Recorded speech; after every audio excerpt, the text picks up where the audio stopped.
Released a course, the Webflow 201. Yeah, it was, it's done really well. It has over 150 downloads now. And it took me 7 days to build start to finish. So I sat down, I built it. I created the design in Figma in 1 day. I did the actual build and recording in about 2 days. Took another day to edit, and then building the backend in Webflow and making it like available for purchase and all that took another day or two. So really proud of that. But there was a lot of kind of thought as well. Like I have a number of courses swirling around in my head.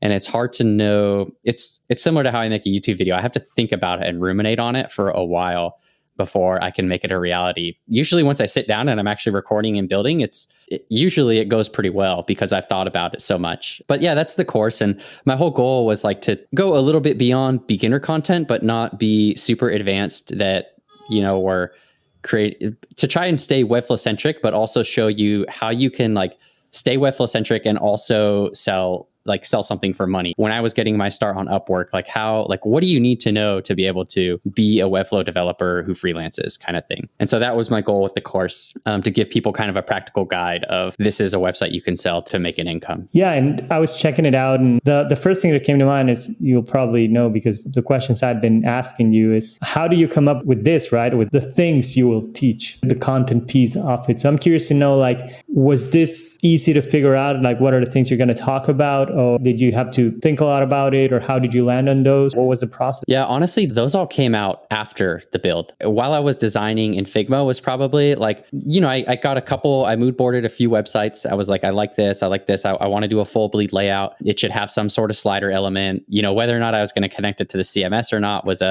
something I played around with. It should have like a little bit of JavaScript. It should have a little bit of custom CSS, like a scrolling marquee. Everybody loves a scrolling marquee for some reason. That on YouTube, I have a video about that, and it's far and away like my most popular video. Client first is a marketing term, like a buzz thing that I wanted to chuck in there. Figma to Webflow, another buzzword. So yeah, over time, I guess, again, these were all things that were probably ruminating in my head for about a month before I actually built anything. And then there's my very first client project on Upwork, I used CMS filter from FinSuite. If you're using Webflow, you have to be using FinSuite attributes right now. And that was back when it was CMS library as well, actually. So that's kind of how that all comes together. And then a couple things are like videos I've already done, like my pre-launch checklist. That's already built and everything. So all I have to do is record myself going through a checklist. That's kind of an easy win right there. But that's how that all gets built. But all the copy and sales copy came after I actually built the course. So I was just like, well, what are some sales points here? The longest thing that took me was building that little stupid box with the 201 on it.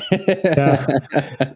I love it, man. It's amazing. Like, I had all these questions, but you're just like, I did it in 6 days. Like, no fret. Like, for me, I wouldn't be able to do that in 6 days. I'm amazed at your ability to just ship fast. It's incredible. Yeah, it's fun. I'm always like to move on to the next thing. It's a blessing and a curse. Yeah, because for me, I would think what is my background? Is I know you have all your setup already, so that's easy, right? In a way. But thinking about, again, what you were going to build. I know you built that Figma file. So you designed that Figma file, and then you went ahead and built that. So I would stay for days thinking about what's the perfect thing to build in Figma and that sort of thing. So, but before those 6 days, what was the process when you said okay, I'm going to release a course? How did you land on that decision? Originally it was for niche authority, and it's, I'm really interested in these ideas of how can we generate passive income and that sort of thing. What's been really cool in the last year is unlocking these new revenue streams, courses, YouTube, AdSense, and affiliate marketing and these sorts of things. Yeah, the internet kind of enables us to generate an income in a lot of unique ways. It's my exploration in generating income via on-demand courses. Congratulations that you sold over 100. It goes to show that there's a market out there, and I really like that idea of not overthinking it or not being for 2 months, okay, I'm going to release a course, and then you're working on it for 2 months, and then you release it and you have 10 sales, and it's okay, but then if you do it in 6 days and you have 10 sales, a failed experiment. But if it gets over 100, then that's awesome too. So really that point of view that you have there on just the 80%.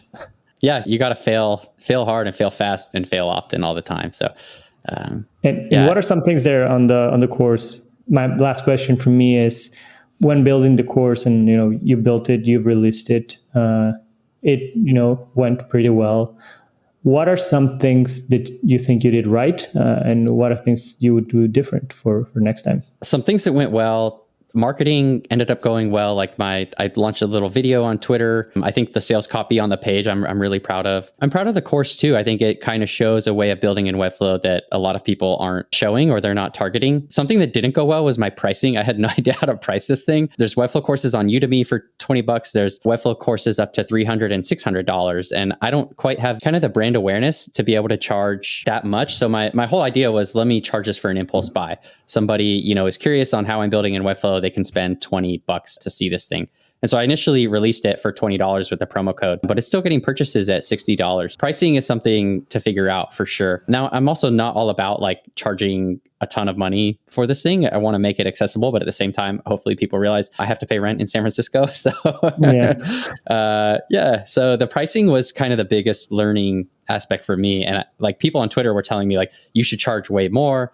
There were some people who said, like, look, I can't afford this in my country.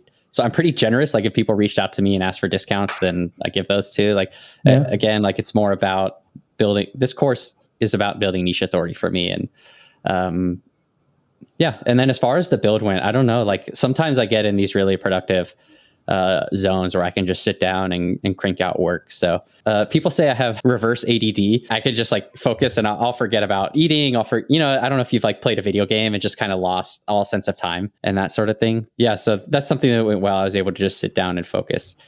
Probably some missed opportunities to partner with individuals within Webflow to help me promote my course. So I did say marketing went well, but it sure could have gone a lot better. I don't know. I'm just experimenting earlier. Trying to, I honestly have no idea what I'm doing. So I love that. Man.